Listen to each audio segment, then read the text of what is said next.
Hello everyone, this is Surabhi. Welcome to Study Hacks. कैसे हो सब? आई होप आप लोग सब ठीक है, अपनी स्टडी को अच्छे तरीके से कवर अप कर रहे हैं। डिस्कशन जो रहेगा आज का वो काफ़ी ज़्यादा इंपॉर्टेंट होने वाला है। 24 जनवरी 2022 के हम यहाँ पे करंट अफेयर्स जो है, डेली इंपॉर्टेंट करंट न्यूज़ जो है, प्लस स्टैटिक पार्ट जो है यहाँ पे डिस्कस किया जाता है। एग्जाम्स के लिए काफ़ी ज़्यादा बेनिफिशियल रहता है ये discussion. UPSC, NDA, CDS, army से रिलेटेड कोई भी, चाहे वो एफकैट हो, ठीक है, आर्मी, जीडी हो, तो उससे रिलेटेड जितने भी क्वेश्चंस पुट किए जाते हैं एग्जाम में, तो आपको ये पार्ट जो है वो देखने को मिलता है। तो आइए आज का डिस्कशन जो है वो हम लोग स्टार्ट करते हैं। उससे पहले आपको बात बता दूं कि कल जो आपकी वीडियो आई थी, cultural and educational rights, article 29 and article 30 जो है वो मैंने डिस्कस की है इस वीडियो में। तो प्लीज़ इस वीडियो को जाके ज़रूर देखिएगा। फंडामेंटल राइट की सीरीज जो है उसी का ये पार्ट है, कल्चरल एंड एजुकेशनल राइट्स। तो आइए आज का डिस्कशन जो है वो हम लोग स्टार्ट करते हैं। सबसे पहले एक पर्टिकुलर डे के बारे में यहाँ पे बात की जा रही है, नेशनल गर्ल चाइल्ड डे, यानी कि नेशनल गर्ल चाइल्ड डे जो है आज ही के दिन, यानी कि 24 जनवरी को हर साल सेलिब्रेट किया जाता है हमारी कंट्री में। फोकस क्या रहता है कि जो इन इक्वालिटीज़ हैं सोसाइटी में गर्ल्स को लेके, तो उसको क्या करना है, हमने उसको ख़त्म करना है, उस चीज़ पे फोकस करने की ज़रूरत है। और साथ ही साथ गर्ल्स के लिए एजुकेशन जो है वो बेनिफिशियल रहती है, ठीक है, उनकी लाइफ के लिए। तो उसको क्या करना, हमने प्रमोट करना है। हेल्थ एंड न्यूट्रिशन लेवल जो है गर्ल चाइल्ड में, उसके ऊपर भी फोकस देके चलना है। और साथ ही साथ right of a girl childs, ठीक है, उनके क्या क्या राइट हैं बच्चों के, उसके रिगार्डिंग क्या हमने अवेयरनेस फैलानी है। डे जो है जो ऑब्जर्व किया जाना हमने स्टार्ट किया, यानी कि सेलिब्रेट करना जो फर्स्ट टाइम स्टार्ट किया गया 2008 में किया गया। और ये इनिशिएटिव किसका था? Ministry of women and child development and government of India, ठीक है। तो ये इंपॉर्टेंट है, चाइल्ड डेवलपमेंट वुमेन के बारे में यहाँ पे बात आ जाती है। तो इसलिए नेशनल गर्ल चाइल्ड डे जो है ये रिकोगनाइज भी ministry of women and child development के द्वारा किया गया। जो आज के टाइम में जो मिनिस्टर हैं इसकी वो है स्मृति ईरानी। ओके, तो आई होप आपको ये डे जो है डिटेल में मैंने डिस्कस कर लिया है।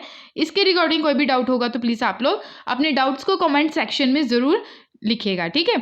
नेक्स्ट एक डे और की बात यहाँ पे की जा रही है, यानी कि नेक्स्ट डे जो है इंटरनेशनल डे ऑफ एजुकेशन। इससे रिलेटेड बहुत ही डिटेल में चीज़ों को मैं डिस्कस करूँगी, क्लियर, यानी कि एक आर्टिकल भी आपको इससे रिलेटेड देखने को मिलेगा।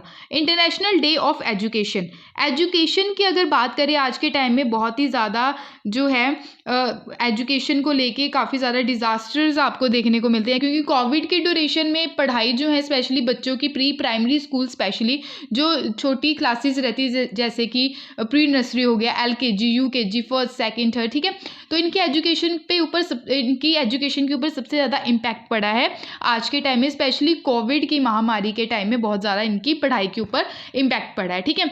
छोटे बच्चे जो हैं, यानी कि ऐसे घर भी हैं, ऐसे बच्चे भी हैं, ऐसे पेरेंट्स भी हैं जिनके पास जो है फ़ोन नहीं है, यानी कि स्मार्टफोन अवेलेबल नहीं है, ठीक है।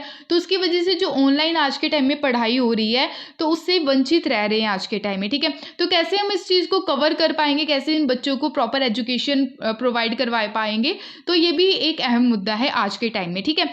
तो इंटरनेशनल एजुकेशन डे जो है हर साल 24 फरवरी को यहाँ पे सेलिब्रेट किया जाता है ग्लोबली, ताकि जो एजुकेशन का रोल है, ठीक है, उससे हम शांति बनाए रख सके आने वाले टाइम में और सस्टेनेबल डेवलपमेंट कर सके।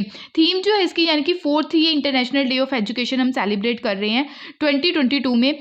थीम इसकी ज़्यादा इंपॉर्टेंट है, चेंजिंग कोर्स ट्रांसफॉर्मिंग एजुकेशन, ठीक है। एजुकेशन में ट्रांसफॉर्म करने की काफ़ी ज़्यादा ज़रूरत है, ठीक है। करिकुलम जो है उसमें चेंजेस लाने की बहुत ज़्यादा ज़रूरत है। बच्चों के साथ साथ स्पेशली टीचर्स पे फोकस देने की बहुत ज़्यादा ज़रूरत है आज के टाइम में, ठीक है। तो टीचर्स जो है आज के टाइम में अगर देखें तो टीचर्स को प्रॉपर सैलरी नहीं मिल रही है, ठीक है। 1000, 1500, 2000 में आज के टाइम में टीचर्स जो हैं वो अपनी जॉब कर रही हैं, तो सही तरीके से वो भी काम नहीं कर पा रही है। अगर जॉब जो है यानी कि 2000 में से मंथली जो है उनको सैलरी दी जाती है, तो 2000 में से घर का खर्चा जो है काफ़ी ज़्यादा मुश्किल हो जाता है इसके चलते, ठीक है। तो टीचर्स के ऊपर स्पेशली फोकस करने की ज़रूरत है आज के टाइम में, ठीक है। तो आई होप आपको ये क्लियर हुआ होगा। इससे रिलेटेड आर्टिकल आपके सामने है कि budgeting for the education emergency, आज के टाइम में एजुकेशन एमरजेंसी जो है वो देखने को मिल रही है। और साथ ही साथ जो गवर्नमेंट का खर्चा है एजुकेशन सेक्टर में, ठीक है, तो उसमें बोला गया है कि are not easily available, okay. इसके अलावा अगर हम बात करें एजुकेशन, आप देख सकते हैं आज के टाइम में कि ऑनलाइन स्टडी जो है वो काफ़ी ज़्यादा हो रही है, क्योंकि बहुत सारे जो स्टेट्स हैं वहाँ पे लॉकडाउन चल रहा है आज के टाइम में, कि स्कूलिंग जो है वो बंद कर रखी है, तो ऑनलाइन ही जो स्टडी है वो कंटिन्यू चल रही है। ठीक है, तो उससे क्या रहता है कि कई बच्चों के पास मोबाइल फ़ोन्स नहीं है। ठीक है, कई ऐसे स्कूल्स भी हैं कि प्रॉपर क्लासेस नहीं ले रहे हैं, तो पर्टिकुलरली क्या कर रहे हैं, वो जो रहता है सिलेबस जो रहता है, यानी कि जैसे प्रॉपर जो क्वेश्चन आंसर्स रहते हैं, ठीक है, तो इसका पार्ट जो रहता है अलग अलग सब्जेक्ट्स का, वो सीधे ऑनलाइन ऐसे ही सेंड कर रहे हैं, जिसकी वजह से बच्चे जो हैं वो प्रॉपर चीज़ों को समझ नहीं पा रहे हैं। ठीक है, तो ऐसी सिचुएशन भी कई स्कूल्स के द्वारा देखने को मिल रही है। ठीक है, तो आई होप आपको इतना क्लियर हुआ होगा। उसके अलावा अगर हम बात करें कि करंट जो बजट सेशन है, क्योंकि अभी 1 फरवरी 2022 का भी बजट यहाँ पे पेश होने जा रहा है, ठीक है, आने वाले मंथ में, तो सेंट्रल एंड स्टेट गवर्नमेंट जो है आज के टाइम में कितना फोकस कर रही है, कितनी जो एक्सपेंडिचर है वो खर्च कर रही है स्पेशली एजुकेशन के ऊपर, आने वाले टाइम में बजट में कितना एक्सपेंडिचर जो है, यानी कि कितना खर्चा होने वाला है आने वाले टाइम में जो सेट किया जाएगा बजट में, उसका भी जो है अंदाज़ा इस आर्टिकल के तहत लगाया जा रहा है। ठीक है, तो यानी कि एलोकेट जो की जा रही है एजुकेशन के ऊपर जो मनी है, ठीक है, पर्पस जो है स्पेशली जो कंसर्न रहता है इसका डिबेट और डिस्कशन का, गवर्नमेंट का जो ये जो मुद्दा है। ठीक है, अगर बात करें बिफोर पैंडमिक के पहले क्या था, पब्लिक जो है यानी कि जो गवर्नमेंट है एजुकेशन के ऊपर जो पैसा खर्च कर रही थी, मोस्टली जो स्टेट्स हैं, ठीक है, बिलो द मिडल इनकम जो कंट्रीज़ हैं। ठीक है, मिडल इनकम कंट्रीज़ क्या रहती है, लोअर इनकम कंट्रीज़ क्या रहती है, ये भी आप देख लीजिए यहाँ पे। ठीक है, तो मिडल लोअर जो इनकम कंट्री है, यानी कि जुलाई में हमेशा क्या किया जाता है, वर्ल्ड बैंक के द्वारा कैटेगराइज किया जाता है, सबसे पहले आपको ये याद रखना है। ठीक है, तो लो इनकम कंट्री जो कैटेगरी है जुलाई में, इसको हमेशा वर्ल्ड बैंक क्या करते हैं, कैटेगराइज करते हैं। तो low income country, lower middle income, upper middle income, high income, और हमारी कंट्री को कौन सी कैटेगरी में रखा गया है, वो है लोअर मिडल इनकम कंट्री में रखा गया है। ठीक है, तो ये आप लोगों को एक ध्यान में रखना है। तो वर्ल्ड बैंक के द्वारा ये सारी कैटेगराइज डिफाइन की जाती हैं।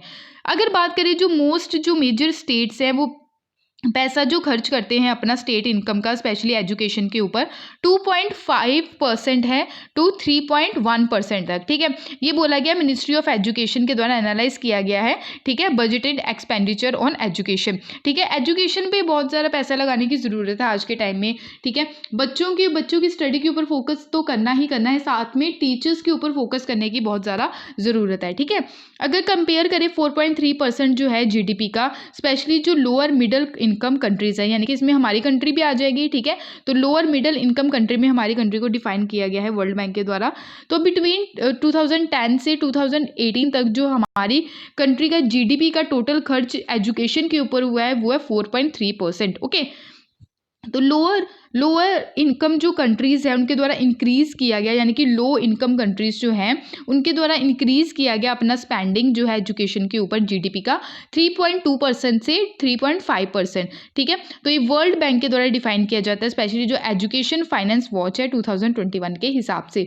ठीक है, तो ये टेबल आपको क्लियर होना चाहिए, हमारी कंट्री को कौन सी कैटेगरी में रखा हुआ है, लोअर मिडल इनकम कंट्री में। ओके, उसके अलावा अगर हम बात करें यहाँ पे कि स्पेंडिंग जो किया गया है एजुकेशन के ऊपर जितना भी पैसा है, ठीक है, यानी कि अनप्रेसिडेंटेड एजुकेशन इमरजेंसी देखने को मिली स्पेशली पैंडेमिक के चलते। ठीक है, उसके अलावा काफ़ी हद तक ये जो पब्लिक स्पेंडिंग है वो बढ़ा है एजुकेशन की फील्ड में। ठीक है, तो इनएक्सप्लिकेबली जो है हाउएवर 2021 और 22 का बजट जो है मिड ग्रेवियस्ट एजुकेशन क्राइसिस देखने को मिला, क्योंकि कोविड का टाइम है। ठीक है, तो अपोजिट डायरेक्शन में चीज़ें जो है वो देखने को मिली स्पेशली सेंट्रल गवर्नमेंट और मैनी स्टेट गवर्नमेंट्स के अंडर। ठीक है, तो सेंट्रल गवर्नमेंट जो है उनके द्वारा एलोकेट किया एजुकेशन डिपार्टमेंट के लिए जो कंपेयर किया जाए अगर प्रीवियस ईयर से, ठीक है, स्लैश कंपेयर किया जाए तो प्रीवियस ईयर से, मिलियंस ऑफ डिसएंगेज रहे एजुकेशन से। ठीक है, यानी कि बहुत सारे ऐसे बच्चे हैं जो प्रॉपर एजुकेशन जो है उनको प्रोवाइड नहीं करवाई गई। ठीक है, यानी कि कईयों के पास फ़ोन नहीं था, ठीक है, प्रॉपर टीचर अवेलेबल नहीं है, कई जगह ये भी देखने को मिला क्योंकि due to lack of contact of teachers. ठीक है, यहाँ पे भी आप लाइन देख सकते हैं। ओके, अगर बात करें स्कूल जो है रीओपन किए गए अक्टूबर में। ठीक है, यानी कि लास्ट ईयर 2021 में रीओपन फिर से किए गए थे अक्टूबर में। तो तो उसमें क्या हुआ, हाफ शेड्यूल तो ऑनलाइन क्लासेस में ही कवर हो गया था और हाफ शेड्यूल जो है ऑफलाइन में उन्होंने कवर करना स्टार्ट किया गया। तो वो बच्चे कैसे कवर अप कर पाएंगे जिनके द्वारा ऑनलाइन क्लासेस लगाई ही नहीं गई, ठीक है।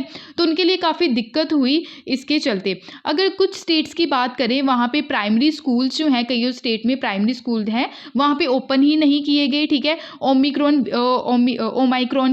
ओमाइक्रॉन वेव की वजह से स्टेट गवर्नमेंट जो है वो क्या कर रही है, आज के टाइम में भी प्राइमरी जो स्कूल्स हैं, ठीक है, प्राइमरी अपर प्राइमरी, ये भी हम देख लेते हैं पहले, ठीक है, ताकि आपको क्लियर हो जाए, ठीक है। हमारी इंडिया का जो स्कूलिंग सिस्टम है, एजुकेशन सिस्टम इन इंडिया, तो यहाँ पे आप देख सकते हैं 5 एज से स्टार्ट हो जाता है, ठीक है। तो यहाँ पे प्री प्राइमरी रहता है। प्री प्राइमरी में कौन कौन सी क्लासेस रहती हैं, LKG, UKG, किंडरगार्टन, ठीक है। तो ये प्री प्राइमरी में आ जाता है। अपर प्राइमरी में आ जाता है UKG वगैरह, ठीक है। तो उसमें जो रहता है, यानी कि क्लास जो है 6, 7, 8th, 9th, 10th जो है, and first, second, third, fourth और फिफ्थ क्लास आ जाती है एलिमेंट्री एजुकेशन में, ठीक है। ये जो एज है 11 तक, ठीक है। और साथ ही साथ जो अपर प्राइमरी क्लास है, तो यहाँ पे आएगा क्लास जो है 6th, 7th, 8th और 9th, ठीक है। यानी कि 8th क्लास तक जो है हमारी जो कॉन्स्टिट्यूशन में भी है, ये डिफाइन कर रखा है 6 to 8th जो क्लासेस है ये कंपलसरी एजुकेशन प्रोवाइड करवा रखी है, ठीक है। एजुकेशन की अगर बात करें, हमारी जो संविधान है उसमें 12 शेड्यूल्स हैं। 12 शेड्यूल्स में आपको 7th जो शेड्यूल देखने को मिलता है, जिसमें लिस्ट रखी गई है, union list, state list and concurrent list, ठीक है। तो हमारे जो लिस्ट में, कौन सी लिस्ट में एजुकेशन को रखा गया है, ये कॉन्करेंट लिस्ट में रखा गया है। यानी कि पहले जो एजुकेशन थी वो स्टेट लिस्ट में थी। 42nd कॉन्स्टिट्यूशन अमेंडमेंट एक्ट 1976 के तहत क्या किया गया, एजुकेशन को हमने ट्रांसफ़र कर दिया कॉन्करेंट लिस्ट में, ठीक है। और साथ ही साथ जो है हमारा आर्टिकल जो है 21A, ठीक है, इसमें अमेंडमेंट किया गया आर्टिकल 21, यानी कि राइट टू लाइफ जो है उसमें अमेंडमेंट किया गया आर्टिकल 21A, ठीक है। तो 86 कॉन्स्टिट्यूशन अमेंडमेंट एक्ट 2002 के तहत राइट टू एजुकेशन यहाँ पे प्रोवाइड करवाया गया, ठीक है। तो यहाँ पे जो है क्लास 10th के बाद आपको सीनियर एजुकेशन देखने को मिलेगी, ठीक है, सेकेंडरी एजुकेशन, ठीक है। तो उसके बाद जो है हायर एजुकेशन आप देख सकते हैं, ठीक है। तो ये क्या है, एजुकेशन सिस्टम है हमारी इंडिया का। उसके अलावा अगर हम बात करें, यहाँ पे कुछ जो स्टेट हैं उन्होंने ओपन नहीं किए, स्पेशली जो प्राइमरी स्कूल्स हैं, जो छोटी क्लासेस रहती हैं। एंटीसिपेशन जो है स्पेशली ओमाइक्रॉन वेव का, स्टेट गवर्नमेंट जो है, यानी कि वो क्लोज थी प्राइमरी स्कूल फर्स्ट, ठीक है। उनके द्वारा सबसे पहले प्राइमरी स्कूल जो है उसको बंद किया गया, ठीक है, क्लोज किया गया जनवरी 2022 में भी, ठीक है।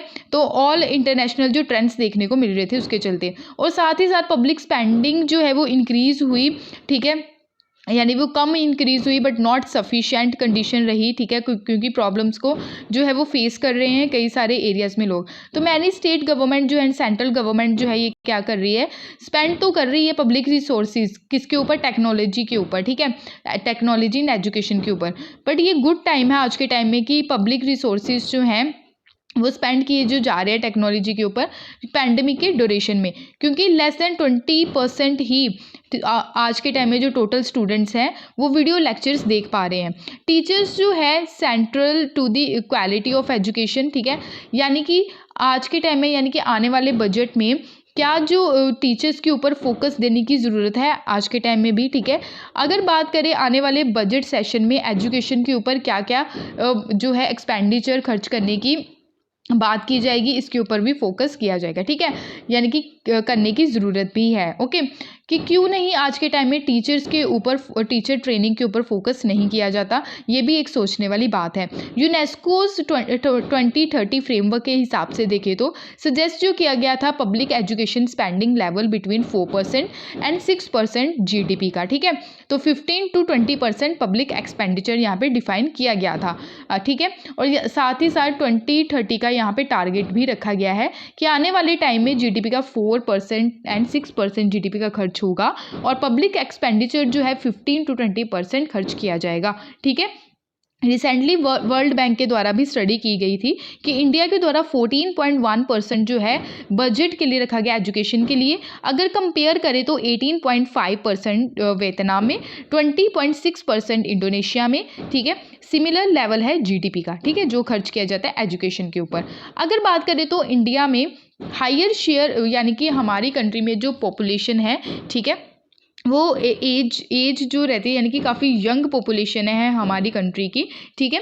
तो एक्चुअली एलोकेट जो है ग्रेटर शेयर की ज़रूरत है बजट में अगर एजुकेशन की फील्ड में देखें तो। Combined central and state government को यहाँ पे काम करने की ज़रूरत है, स्पेशली एजुकेशन पे फोकस देने की ज़रूरत है। अगर बात करें 2018 में जो 2.8% जीडीपी का जो है एजुकेशन के ऊपर खर्च किया गया, ठीक है, according to the economic survey 2020 के हिसाब से ये बातें बोली गई हैं। डाटा अगर देखें मिनिस्ट्री ऑफ एजुकेशन का, तो उनके द्वारा बोला गया कि पब्लिक स्पेंडिंग जो है स्पेशली एजुकेशन के ऊपर, तो हमारा 4.3% ही खर्च हुआ है जीडीपी का सेम ईयर, ओके। तो राइजिंग हुआ 3.8% ऑफ जीडीपी 2011 से, ठीक है। तो आई होप आपको ये क्लियर हुआ होगा। उसके अलावा अगर बात करें कि सजेशन में हम क्या बोल सकते हैं कि सेंट्रल और स्टेट को दोनों मिलके यहाँ पे एजुकेशन पे फोकस करने की ज़रूरत है, स्पेशली बच्चों के ऊपर भी, ठीक है, उन बच्चों के ऊपर भी जो ऑनलाइन एजुकेशन की अपॉर्चुनिटी जो है जो उनको मिल नहीं रही है, और टीचर्स के ऊपर भी, ओके। तो पब्लिक एक्सपेंडिचर डाटा जो है एजुकेशन सेक्टर में इजीली अवेलेबल नहीं है, ठीक है। एस्टिमेशन अगर देखें एजुकेशन एक्सपेंडिचर का और अदर डिपार्टमेंट्स जो हैं स्टेट गवर्नमेंट के, ठीक है, वो काफ़ी ज़्यादा क्रूड है, ओके। तो प्रोवाइड करवाना चाहिए separate expenditure on education, okay. तो रेशियो जो है एजुकेशन स्पेंडिंग की या अदर डिपार्टमेंट की, चाहे वो सेंट्रल लेवल हो चाहे वो स्टेट लेवल हो, ठीक है, तो उसकी जो है डाटा जो है वो प्रॉपर तरीके से अवेलेबल होना चाहिए। एडिशनल फंड्स जो हैं स्पेशली एलोकेटेड के, ठीक है, यानी कि डिफरेंट लेवल्स पे एडिशनल फंड्स जो हैं वो सेटअप करने की ज़रूरत है। क्या पता ये आने वाले टाइम में हो या बजट में ऐसा एस्टिमेट लगाया जा रहा है, ठीक है। और फोकस देने की ज़रूरत है स्पेशली जो स्पेसिफिक मेजर्स हैं, ठीक है, स्पेशली जो एजुकेशन एमरजेंसी आज के टाइम में देखने को मिल रही है, जो बच्चे प्रॉब्लम फेस कर रहे हैं, ठीक है, उनको अपॉर्चुनिटी नहीं मिल रही है, क्या ये चीज़ें जो हैं आने वाले टाइम में सॉल्व होगी, तो ये क्वेश्चन मार्क लग जाता है यहाँ पे। देखते हैं बजट में क्या क्या चीज़ें जो हैं वो न्यू देखने को मिलती हैं, तो काफ़ी स्पेशल होने वाला है इस बार का बजट। तो ये था पूरा आर्टिकल, तो आई होप आपको ये सारी चीज़ें क्लियर हुई होंगी। डे भी मैंने डिस्कस कर लिया और साथ ही साथ जो आर्टिकल है वो भी आपके सामने मैंने डिस्कस कर लिया। अगर कोई भी आपको डाउट है इस आर्टिकल के रिगार्डिंग, तो प्लीज़ अपने डाउट्स को जो है कॉमेंट सेक्शन में ज़रूर वहाँ पर पोस्ट कीजिएगा, ताकि मैं आने वाले लेक्चर्स में उस डाउट को क्लियर कर सकूँ, ओके। नेक्स्ट बात करते हैं यहाँ पे अमर जवान ज्योति जो है उसको मर्ज किया जा रहा है वॉर मेमोरियल फ्लेम के साथ, ठीक है, यानी कि उसको मर्ज करने की बात की जा रही है। आखिर क्यों ऐसा किया जा रहा है उसके बारे में हम पढ़ेंगे, ठीक है। तो नेशनल वॉर मेमोरियल फ्लेम जो है हिस्टोरिक मूव यहाँ पे देखने को मिला कि अमर जवान ज्योति को मर्ज किया जा रहा है नेशनल वॉर मेमोरियल फ्लेम के साथ, ओके। तो अमर जवान ज्योति जो है इसको इस्टेब्लिश कब किया गया, इंपॉर्टेंट है, 1972 में, यानी कि 1971 की जब वॉर हुई थी हमारी कंट्री में, ठीक है, इंडिया और पाकिस्तान के बिटवीन, ओके। तो इंडिया की जो जीत हुई थी 1971 की वॉर में, तो उसी का ही ये आप बोल सकते हैं, उसी को ही ये रिप्रेजेंट किया गया है, ठीक है। तो क्रिएशन हुआ था न्यू कंट्री का, बांग्लादेश का, ओके।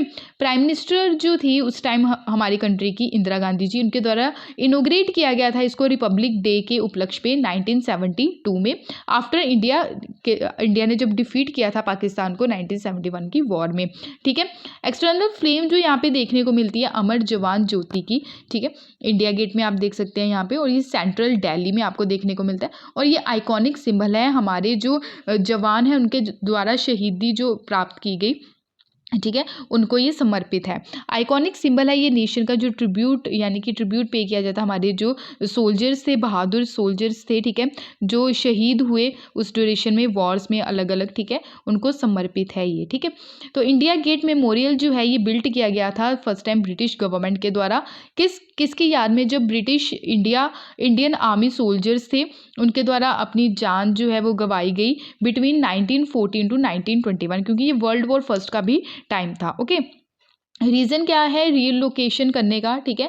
रीज़न ये है कि नेम जो है इसमें इंस्क्राइब किए गए हैं इंडिया गेट पे, ओनली सम मैट्रिक्स के किए गए हैं, ठीक है, जो जिनके द्वारा लड़ाई लड़ी गई थी वर्ल्ड वॉर फर्स्ट में और एंग्लो अफगान वॉर में, ठीक है। तो यहाँ पे जो अभी मेमोरियल जो मर्ज करने की बात की जा रही है मेमोरियल के साथ, यहाँ पे जो भी वॉर हुई है 1971 की, ठीक है, और भी बहुत सारी जो वॉर्स हुई हैं उससे पहले, तो वो सारी चीज़ें जो है यहाँ पे मेंशन की जाएगी। नेशनल वॉर मेमोरियल जो है इसको इनोग्रेट किया गया 2019 में, ठीक है, फर्स्ट टाइम। अराउंड 400 मीटर का यहाँ पे 400 मीटर दूर है इंडिया गेट से, ठीक है। तो लेआउट स्ट्रक्चर जो है कंप्राइज किया गया है यहाँ पे 4 कंसेंट्रिक सर्कल्स में। जैसे फर्स्ट है अमर चक्र यानी कि सर्कल ऑफ इमॉर्टैलिटी, सेकंड है वीरता चक्र सर्कल ऑफ ब्रेवरी, थर्ड है त्याग चक्र सर्कल ऑफ सैक्रिफाइस, फोर्थ है रक्षक चक्र सर्कल ऑफ प्रोटेक्शन, ठीक है। तो ये 4 सर्कल्स जो हैं ये आप लोगों ने याद रखने हैं। प्रपोजल जो है नेशनल वॉर मेमोरियल का फर्स्ट टाइम प्रपोज कब किया गया, 1960 में किया गया था। मेमोरियल जो है ये पूरा का पूरा डेडिकेटेड है हमारे जो बहादुर सिपाही थे, ठीक है।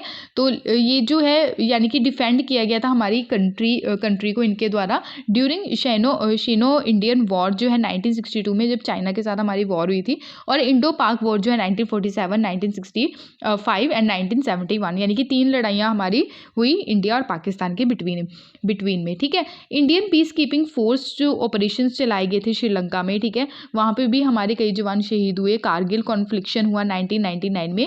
तो ये सारे जो है ये सारी चीज़ें वहाँ पे मेंशन की जाएंगी। तो आई होप आपको ये सारी चीज़ें क्लियर हुई होंगी। उसके अलावा अगर हम बात करें कि नेशनल वॉर मेमोरियल जो है ऑल्सो यहाँ पे कोमेमोरेट्स है सोल्जर जो जिनके द्वारा पार्टिसिपेट किया गया था, सुप्रीम सेक्रीफाइस किया गया था United Nation peace keeping mission में, ह्यूमैनिटेरियन असिस्टेंट डिजास्टर रिलीफ में, ऑपरेशंस जो अलग अलग चलाए गए थे इनके द्वारा, counter surgency operation and low intensity conflict operation जो है वहाँ पे भी जो हमारे जवान शहीद हुए, ठीक है, तो उनकी याद में ये सारी चीज़ें जो है यहाँ पे मेंशन की गई हैं। नेक्स्ट यहाँ पे बात की जा रही है statehood day Manipur, Meghalaya and Tripura. Okay, 3 states का यहाँ पे स्टेटहुड डे जो है यहाँ पे सेलिब्रेट किया गया। यहाँ पे आप देख सकते हैं नॉर्थ ईस्टर्न स्टेट्स हैं ये, तो मणिपुर, मेघालय एंड त्रिपुरा, ठीक है। मणिपुर, मेघालय एंड त्रिपुरा जो है यहाँ पे 3 स्टेट्स के स्टेटहुड डे जो है ये सेलिब्रेट किया गया कब, 21 जनवरी को, ठीक है।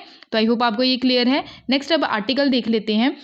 तो 21 जनवरी 1972 में तीनों की तीनों स्टेट्स जो हैं ये फुल फ्लैज्ड स्टेट्स बनी under north eastern region reorganisation act 1971 के तहत। मर्जर जो है मणिपुर का इंडिया में जब हुआ 15 अगस्त 1947 में, आपको पता ही है आज़ादी से पहले कुछ ऐसी स्टेट्स थी जहाँ पे राजा रजवाड़ों का राज था, ठीक है। कुछ ऐसे राजाज थे जिनके द्वारा मर्जर यानी कि हमारी कंट्री के साथ यूनाइट होना मंजूर था, बट कुछ राजाज जो थे उनको मंजूर नहीं था, ठीक है। तो ऐसा ही यहाँ पे भी देखने को मिला। 15 अगस्त 1947 में पीसफुल ही क्या हुआ, नेगोशिएशन हुआ हमारी गवर्नमेंट के साथ ऑल स्टेट्स का, ठीक है, जो टेरिटरीज थी, ठीक है। न्यू बाउंड्रीज बनाई गई हमारे इंडिया में इनटू इंडियन यूनियन। रूलर्स जो थे मोस्टली स्टेट्स के, उनके द्वारा डॉक्यूमेंट साइन किया गया था जो, उसको बोलते हैं इंस्ट्रूमेंट ऑफ असेशन, ठीक है। तो ये टर्म आप लोगों को याद रखनी है कि इंस्ट्रूमेंट ऑफ असेशन क्या है, ठीक है। यानी कि वो स्टेट यहाँ पे राजा रजवाड़े क्या करते थे जिनके द्वारा राज किया जाता था, रूल किया गया था, तो उनके द्वारा सेंट्रल गवर्नमेंट के साथ क्या किया गया था, एक एग्रीमेंट साइन किया गया था, उसको बोला गया इंस्ट्रूमेंट ऑफ असेशन। ओके, तो ये स्टेट्स जो थी एग्री थी कि हम पार्ट बनेंगे यूनियन ऑफ इंडिया का। ओके, तो यहाँ पे आप देख सकते हैं तीनों स्टेट्स, यहाँ पे तीनों स्टेट्स के बारे में हम पढ़ेंगे। सबसे पहले हम मणिपुर के बारे में यहाँ पे पढ़ेंगे, ठीक है। तो मणिपुर यहाँ पे है, ठीक है। मणिपुर मैंने यहाँ पे डिस्कस किया, मर्जर ऑफ मणिपुर, तो डिटेल में आगे भी डिस्कस करेंगे। यानी कि जो मणिपुर है, इंडिपेंडेंस से पहले यहाँ पे जो राजा थे वो थे महाराजा ऑफ मणिपुर बोध चंद्र सिंह, ठीक है। बोध चंद्र सिंह जो थे यहाँ के महाराजा थे। इनके द्वारा इंस्ट्रूमेंट ऑफ असेशन जो था इसको साइन किया गया इंडियन गवर्नमेंट के साथ, ठीक है। इंटरनल ऑटोनॉमी जो थी मणिपुर की मेंटेन रखने के लिए, अंडर प्रेशर यानी एक पब्लिक ओपिनियन के चलते ये काफ़ी ज़्यादा प्रेशर में आ गए, और उनके द्वारा यानी कि महाराजा जो थे यहाँ के बोधचंद्र सिंह, इनके द्वारा इलेक्शन हेल्ड करवाए गए मणिपुर में 1948 में। और ये पहला हमारी कंट्री का ऐसा स्टेट था जिनके द्वारा कॉन्स्टिट्यूशनल मोनार्की लाई गई, ठीक है।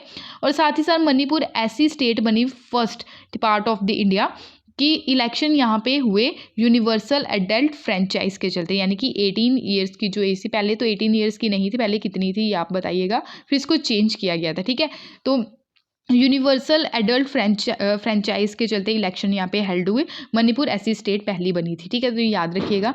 अब यहाँ पे बात करेंगे merger of Tripura with India, ठीक है। मणिपुर के बारे में बात होगी, अब हम किसके बारे में बात करेंगे, त्रिपुरा के बारे में। त्रिपुरा जो है ये काफ़ी ज़्यादा इंपॉर्टेंट राज्य हो जाता है। त्रिपुरा जो है ये प्रिंसली स्टेट यहाँ स्टेट थी, ठीक है। तो मर्जर हुआ इंडियन यूनियन के साथ 15 नवंबर 1949 में।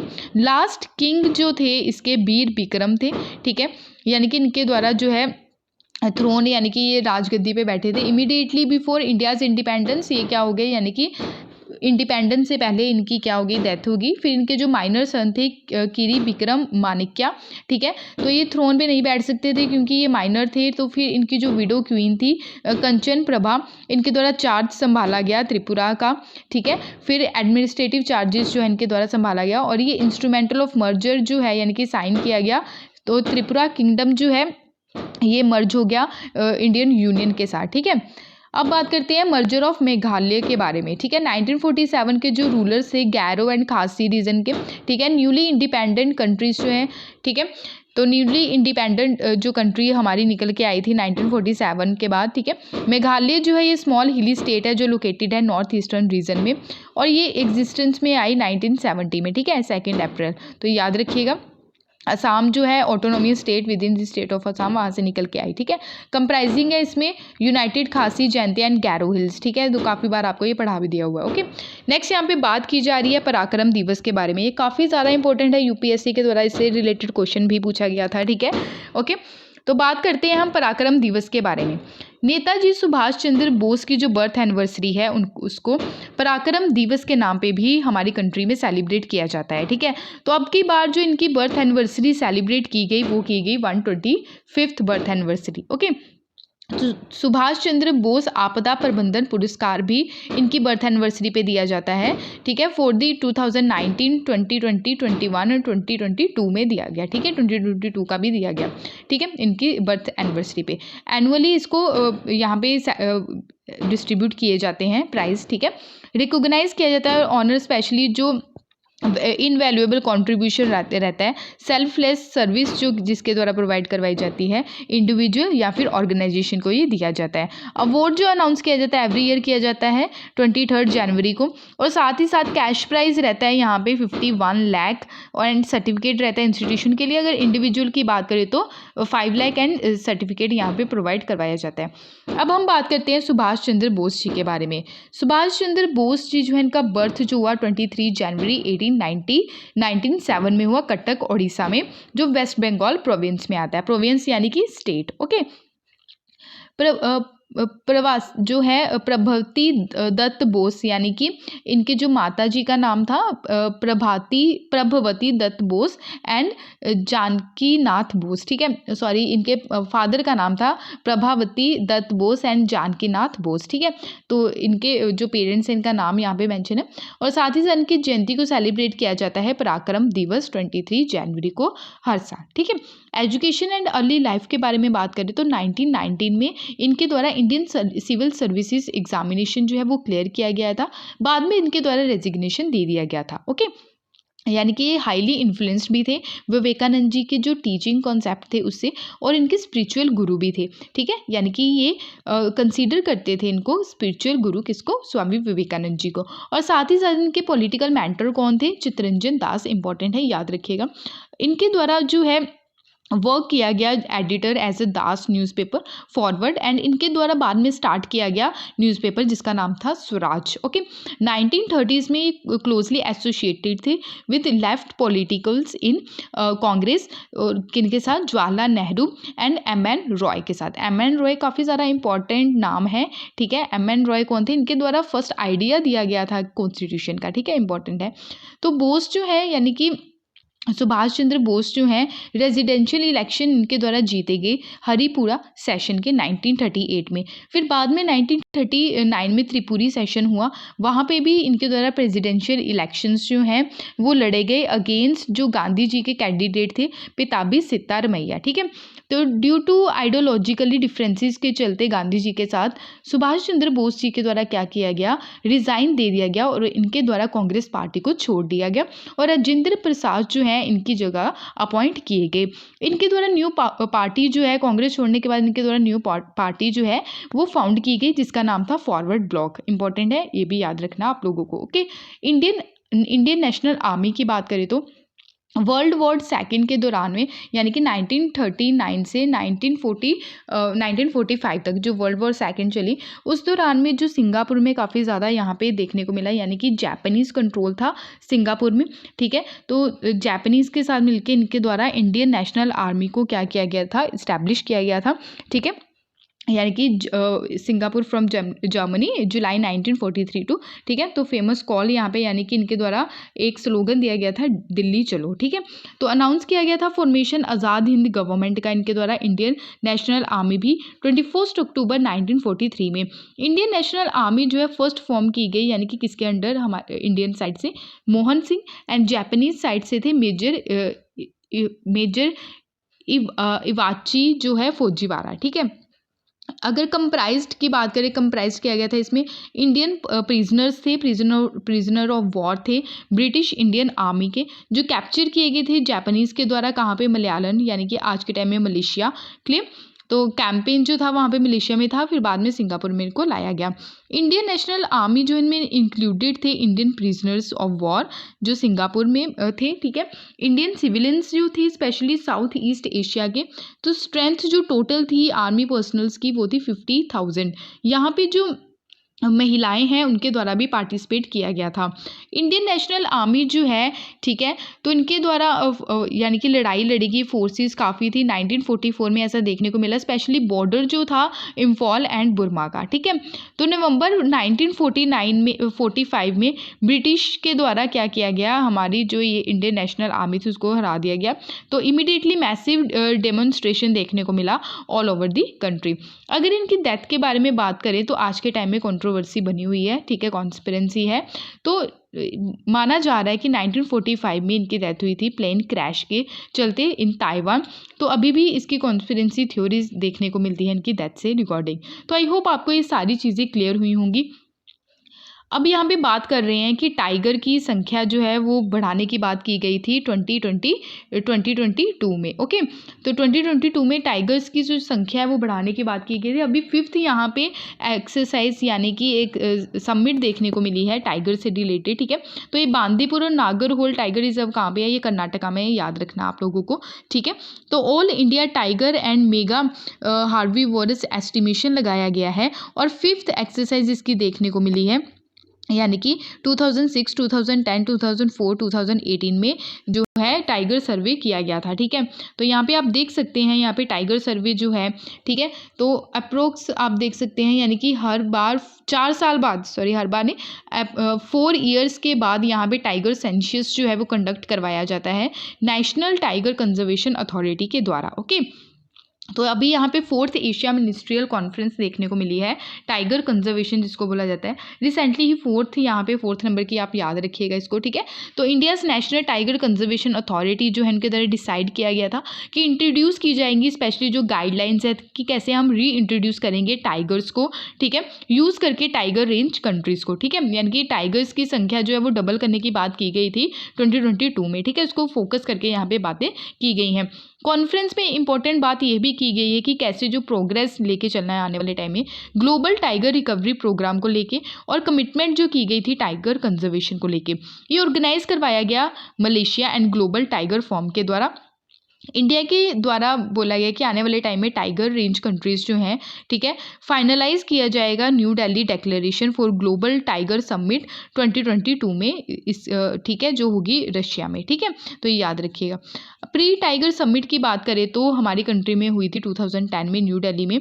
ड्राफ्ट डिक्लेरेशन किया गया था on tiger conservation for global tiger summit को फाइनलाइज किया गया। इसके चलते इंडिया जो है one of the founding member है इंटर गवर्नमेंटल प्लेटफॉर्म जो है टाइगर रेंज कंट्रीज़ का, ग्लोबल टाइगर जो फॉर्म है। ठीक है, टाइगर रेंज कंट्रीज़ कौन कौन सी यहाँ पे सबसे ज़्यादा टाइगर्स पाए जाते हैं, जैसे कि Bangladesh, Bhutan, India, Cambodia, Nepal, Myanmar and Vietnam. ठीक है, यहाँ पे अगर बात करें कि विट्रल जो है रेगुलेट कैसे करना है, इकोलॉजिकल जो प्रोसेस है, ठीक है, वो कैसे रेगुलेट किया जाता है, ठीक है। तो टाइगर्स जो है ये टॉप प्रीडेटर्स हैं। प्रीडेटर्स क्या होते हैं ये मैं आपको बता देती हूँ, ठीक है। प्रीडेटर्स और दूसरा क्या बोलते हैं इसको, प्रे, ठीक है। यानी कि ये डियर क्या है और ये टाइगर, ठीक है। टाइगर क्या करता है, डियर का शिकार करता है। टाइगर क्या हो गया, प्रीडेटर हो गया, और ये क्या हो गया, डियर क्या हो गया, ये प्रे हो गया, ठीक है। तो ये आप लोगों ने याद रखना है, ठीक है। तो टाइगर जो है टॉप प्रीडेटर है अगर इकोसिस्टम की बात करें तो, ठीक है। तो रेगुलेटिंग कैसे करना है, ठीक है। तो इकोलॉजिकल प्रोसेस जो है, जो प्रीपिटेटिंग जो किया जाता है इकोलॉजिकल प्रोसेस, ओके। फॉरेस्ट जो है ये प्रोवाइड करवाता है, स्पेशली फॉरेस्ट जो है काफ़ी ज़्यादा इंपॉर्टेंट है। तो ये फॉरेस्ट ही प्रोवाइड करवाते हैं इकोलॉजिकल सर्विसेज जो देते हैं एनिमल्स को, जैसे क्लीन एयर हो गया, वाटर हो गया, पॉलिनेशन की प्रक्रिया जो रहती है, ठीक है, टेम्परेचर रेगुलेशन, ठीक है। तो ये फॉरेस्ट के ऊपर ही सारी चीज़ें डिपेंड रहती है। फूड चेन को कैसे मेंटेन रखा जाता है, टॉप प्रीडेटर जो है आज के टाइम में वो है, अगर जंगल की बात करें तो वो है टाइगर है, ठीक है। तो अपेक्स फूड चेन है। पॉपुलेशन जो है वाइल्ड, पॉपुलेशन जो रहती है वाइल्ड अनगुलाइटीज़ की, प्राइमली जो लार्ज मैमल्स हैं उनको चेक करने की ज़रूरत है आज के टाइम में। टाइगर्स जो है ये हेल्प करते हैं मेंटेन और बैलेंस करने का काम करते हैं between prey, herbivorous and vegetation upon which they feed. Conservation status की बात करें अगर टाइगर्स की, Indian wildlife protection act 1972 में शेड्यूल फर्स्ट में इसको रखा गया है। International union for conservation of nature, ठीक है, IUCN की रेड लिस्ट में इसको एंडेंजर कैटेगरी में रखा गया है।